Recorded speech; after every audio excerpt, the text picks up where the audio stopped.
Russian literature might seem dusty and irrelevant, but what if I told you the Brothers Karamazov predicted our modern obsession with true crime podcasts and family drama shows over 140 years ago? You know what's fascinating about that comparison?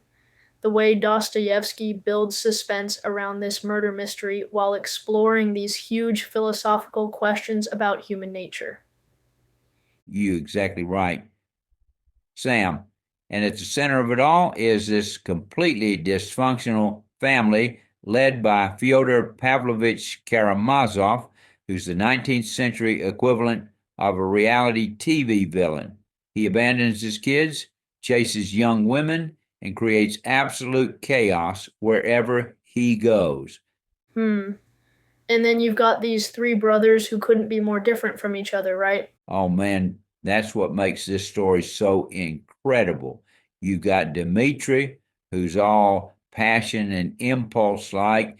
He's fighting with his father over the same woman while he's engaged to someone else. Then there's Ivan, this cold intellectual who's wrestling with these massive philosophical questions. And finally, Alyosha, the youngest, who's trying to find meaning through faith and compassion. The way you've described that family dynamic, it's like watching a psychological thriller unfold in slow motion. Well, what gets me is how modern it all feels, like that famous chapter, The Grand Inquisitor, where Ivan predicts how people might choose security over freedom. I mean, that's a preview of every debate we're having about privacy versus security today. Speaking of relevant debates, let's talk about how the novel handles the whole question of truth and justice during the murder trial. Oh, yeah.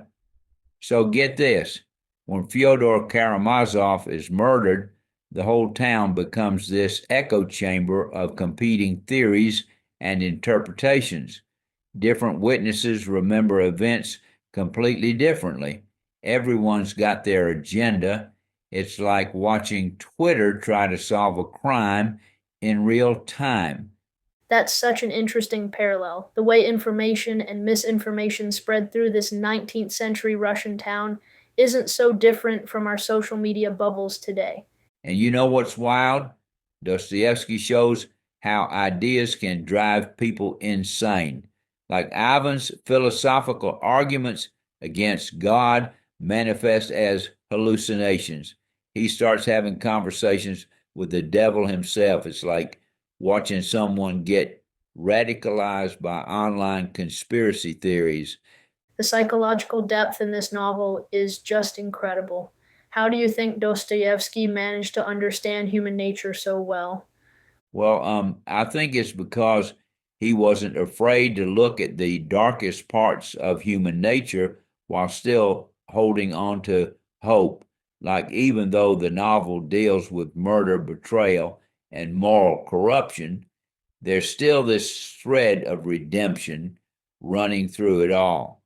You know what stands out to me? The way he handles the women characters. They're not just love interests, but complex people dealing with their moral dilemmas. Right? Take Grushenka, for instance. She starts out seeming like this femme fatale type, but then develops into this incredibly complex character dealing with her journey of redemption. And Katerina Ivanovna's pride and self sacrifice create this incredible dramatic tension throughout the story. So, what do you think makes this novel still so relevant today? I think it's because Dostoevsky understood something fundamental about human nature, that we're all capable of both good and evil, that our actions have consequences we can't predict, and that sometimes the most significant battles we fight are with ourselves. Like when Dmitri is on trial for murder, he's really on trial for being the kind of person who could commit murder, even though he's innocent of this particular crime. That's profound. It's like the novel is putting human nature itself on trial. And maybe that's why it still hits so hard today. We're still wrestling with these same questions about faith versus reason, free will versus determination, and individual freedom versus social responsibility. The brothers Karamazov aren't just characters in a book, they're different parts of ourselves that we're still trying to reconcile. Well, that's certainly given me a new perspective on this classic. Any final thoughts? Yeah, I think what makes the Brothers Karamazov truly special is that it doesn't try to give us easy answers. Instead, it shows us that maybe the real meaning of life isn't in solving all these big philosophical puzzles, but in how we treat each other along the way.